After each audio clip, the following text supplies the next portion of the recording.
Okay, so hello to everyone. So Indian Navy का एक notification है, they are inviting application for the short service commission officers के लिए।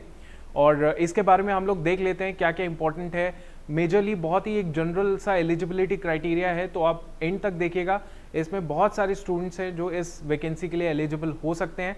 एक SSB interview देने की देरी होगी और उसके बाद you will be called for the training in the Indian Navy academy. ठीक है, so let's talk about this whole prospect. Vacancy का क्या हिसाब किताब है, दैट इज जो कोर्स है वो वेरियस एंट्री के लिए जो कोर्स है वो आपका जून 2022 में शुरू हो जाएगा। आपका जो date of opening of application है, कहाँ पे आप एप्लीकेशन जो शुरुआत है आपकी एप्लीकेशन की वो 18 सितंबर है, और जो एंड ऑफ एप्लीकेशन होगा, जो आपको एप्लीकेशन फॉर्म फिल करके करना ही पड़ेगा, दैट इज 5 अक्टूबर तक आप एप्लीकेशन फॉर्म सबमिट कर सकते हैं। अब इसमें क्या है, इसमें आप याद रखेंगे, इसमें जो भी एप्लीकेशंस है, applications are invited from the unmarried. Unmarried जरूरी है, एलिजिबल मेन और वुमेन दोनों के लिए ये एप्लीकेशन एलिजिबल है। फॉर दी एसएससी मतलब शॉर्ट सर्विस कमीशन के लिए 10 साल प्लस 4 साल का आपका टेन्योर होगा। ठीक है, जो कि कोर्स है जून 2022 से शुरू होने वाला है इंडियन नेवी एकेडमी के अंदर course, that is Ezhimala Kerala के अंदर ये एकेडमी है जहां पे आपका कोर्स शुरू हो जाएगा, ट्रेनिंग शुरू हो जाएगी। तो आपको पहले तो हम लोग देख लेते हैं कि यहाँ पे दो चीजें हैं। एक तो ये है कि आपका जो कोर्स होगा वहां पे ट्रेनिंग करने के साथ साथ आपको ये 2 एक्सटेंडेड ट्रेनिंग कोर्स करने पड़ेंगे अगर आप एलिजिबल होंगे। वो बात की बात है, जैसे कि एक्सटेंडेड नेवल ओरिएंटेशन कोर्स है, नेवल ओरिएंटेशन कोर्स है, ये सारी जो एक्स्ट्रा जो एक्सटेंडेड ट्रेनिंग है वो आपको करनी पड़ेगी once you get selected in the particular field.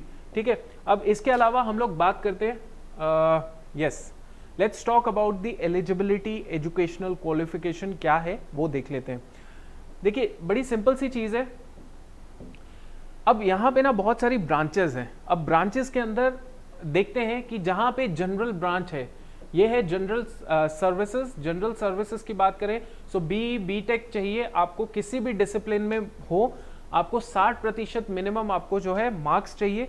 Executive branch की हम लोग बात कर रहे हैं, यहाँ पे आपके पास वैकेंसी है 45 जो है वो आपके पास वैकेंसी है। इसमें 2 जो है इसी ब्रांच के अंदर 2 हाइड्रो स्पेसिफिक वैकेंसी है, याद रखेंगे मेन के लिए ये वैकेंसी है। और इसमें आपकी ये कैटेगरी है, एलिजिबिलिटी है एज की, मतलब आपको 1997 से पहले बाद में पैदा होना है और 2003 के अंदर अंदर आपका डेट ऑफ बर्थ होनी चाहिए। ठीक है, उसके बाद ऑब्जर्वर की बात करें, ऑब्जर्वर एयर ट्रैफिक कंट्रोलर के लिए क्या चाहिए, एयर ट्रैफिक कंट्रोलर की बात करें सो बी टेक चलेगा, किसी भी डिसिप्लिन में होना चाहिए from AICTE recognised university, 60% minimum marks होने चाहिए। और ये 60% मार्क्स जो होंगे वो आपके 10वीं में भी होने चाहिए, 12वीं में भी होने चाहिए, और 60% मार्क्स मिनिमम आपके इंग्लिश भाषा में भी होने चाहिए 10th और 12th के अंदर। समझ आ गया, तो इतना आप ध्यान दीजिएगा।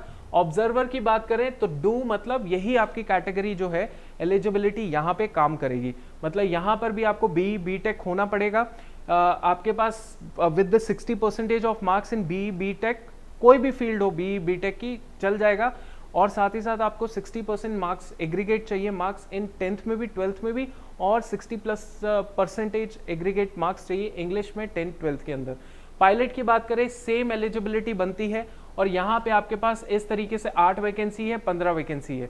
उसके बाद लॉजिस्टिक्स की बात करें, अब देखो लॉजिस्टिक्स की बात करें तो यहाँ पे जो बच्चा है जो MBA वाला है, BCom वाला है, वो बच्चा यहाँ पे काम कर सकता है, देख सकता है अपनी एलिजिबिलिटी। फॉर एग्जाम्पल आपके सामने ये तो जनरल है कि बी टेक वाला कोई भी डिसिप्लिन वाला बच्चा है, फर्स्ट क्लास उसके रिपोर्ट होनी चाहिए, 60% से ज़्यादा उसके मार्क्स होने चाहिए।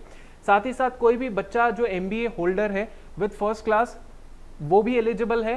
साथ ही साथ लॉजिस्टिक ब्रांच के अंदर BSc वाला स्टूडेंट है या BCom वाला है या BSc IT वाला है विद द फर्स्ट क्लास, मतलब 60% से ज़्यादा मार्क्स हो, और with along with the PG diploma in finances logistic supply chain, ठीक है, मैनेजमेंट मटेरियल मैनेजमेंट, और MCA MSc वाला विद फर्स्ट क्लास।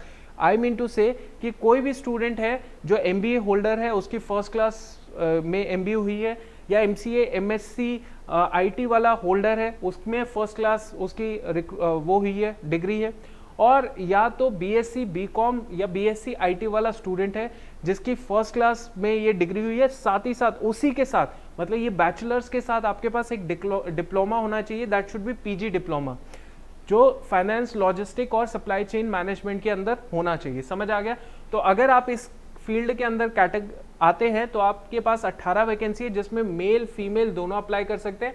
यहाँ पर भी मेल फीमेल है, यहाँ पर भी मेल फीमेल है और यहाँ पर भी मेल फीमेल है, बस जनरल सर्विसेज के अंदर सिर्फ मेन है। समझ आ गया? एलिजिबिलिटी क्राइटेरिया ऑलमोस्ट सभी के लिए सिमिलर है। अब यहाँ पे आप याद रखेंगे, राइट, अब आपने यहाँ पे एक चीज याद रखनी है कि एक और ब्रांच है हमारे पास नेवी के अंदर, educational branch.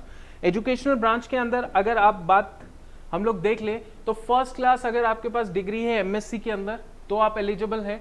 With the physics होना चाहिए इन द बीएससी, या फर्स्ट क्लास एमएससी डिग्री है with the maths in the BSc, या फिर यहाँ पे देखिए, यहाँ पे कमाल की चीज है कि एमए अगर हिस्ट्री कर रखा है, आपने एमए की है हिस्ट्री के अंदर और 55% आपके मार्क्स है, तब भी आप इस फॉर्म को अप्लाई कर सकते हैं। बाकी बीटेक वाले स्टूडेंट्स हैं जो आप देख सकते हैं, इसमें जनरल सी चीज़ें हैं, 60% का हर जगह एक क्राइटेरिया रखा है। यहाँ पर आपके पास अलग अलग पोजीशन के लिए अलग अलग वैकेंसी, अलग अलग जॉब के लिए अलग अलग वैकेंसीज है। ठीक है, टेक्निकल ब्रांच की बात करें तो इंजीनियरिंग ब्रांच आ गया, जनरल सर्विस, इलेक्ट्रिकल ब्रांच और नेवल आर्किटेक्ट ब्रांच आ गया, जहां पे आपके पास वैकेंसीज अच्छी है 34, 12, 27। तो आप देखिए यहाँ पे अगर आप एलिजिबल होंगे तो आप इधर जो है यहाँ पर भी एलिजिबिलिटी क्राइटेरिया जो है लगभग सिमिलर है, कोई इसमें डिफरेंसेस है नहीं।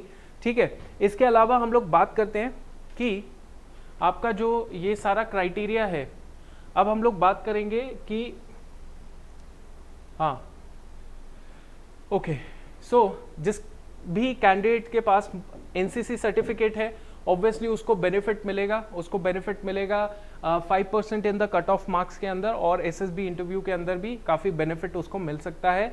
ओके, अब इसके अलावा हम लोग बात करेंगे, ठीक है, राइट। सो अब हम लोग बात करेंगे मेडिकल स्टैंडर्ड, हाइट वेट जो भी है, टैटू पॉलिसी वो सिमिलर ही रहती है। अगर आपको डाउट रहेगा तो ज्वाइन इंडियन नेवी के अंदर आप चेक कर सकते हैं वो सारी की सारी चीज़ें। इसके अलावा हम लोग टेन्योर ऑफ सर्विस की बात करें तो it is a SSC short service commission, तो आपको इनिशियली 10 साल मिल जाएंगे जो कि आगे जाके आप एक्सटेंड करा सकते हो 4 साल। ठीक है, 4 साल आप उसे एक्सटेंड भी करा सकते हो 2+2 की फॉर्म में, पहले 2 साल कराए फिर 2 साल कराए। ठीक है, और आगे जो है आपको medical eligibility, performance, service requirement या विलिंगनेस ऑफ द कैंडिडेट के बेसिस पे भी आपको देखा जाएगा कि एक्सटेंड किया जाना चाहिए इनको कि नहीं किया जाना चाहिए। ठीक है, सिलेक्शन प्रोसीजर अगर देखें तो सिलेक्शन प्रोसीजर तो हमें समझ ही आ रहा है that short listing of application, पहले तो आप एप्लीकेशन भरेंगे, उसमें शॉर्ट लिस्टिंग आपकी होगी, जैसे आपके एंट्रीज आपने कौन सी प्रेफरेंस दी है, अलग अलग एंट्रीज की, नॉर्मलाइज मार्क्स जो आपको ऑब्टेन होंगे, ठीक है, क्वालिफाइंग डिग्री के अंदर। अब जितना भी होगा ये सारी चीज़ें जो है अलग अलग, जैसे बीटेक वाले का अपना वेटेज होगा, नॉन इंजीनियरिंग डिग्री के अपने अपने वेटेजेस होंगे। ठीक है, अब जितना भी स्टूडेंट, ये सारा का सारा जो होगा इसको एक तैयार की जाएगी लिस्ट, उसके बाद उसका एसएसबी इंटरव्यू होगा, उसके बाद उसका जो फाइनल मेरिट लिस्ट तैयार हो जाएगी। तो ये फाइनल मेरिट लिस्ट तैयार होने के बाद आपको जो है बुला लिया जाएगा आपकी ट्रेनिंग के लिए। ठीक है, तो ये सारी चीज़ें हैं। मेडिकल आपका ये हॉस्पिटल, कोई भी आपका मेडिकल होगा तो उसमें आपको जो कमांड हॉस्पिटल है वहाँ पे आपको बुलाया जाएगा और वहाँ पे आपका मेडिकल टेस्ट होगा। ठीक है, मेरिट लिस्ट आपकी तैयार हो जाएगी, किसके बेसिस पे आपकी मेरिट लिस्ट तैयार होगी, एक्सटेंडेड एनओसी और regular NOC based on SSB marks. तो एसएसबी मार्क्स के बेसिस पे आपकी पूरी की पूरी मेडिकल लिस्ट जो है वो तैयार हो जाएगी।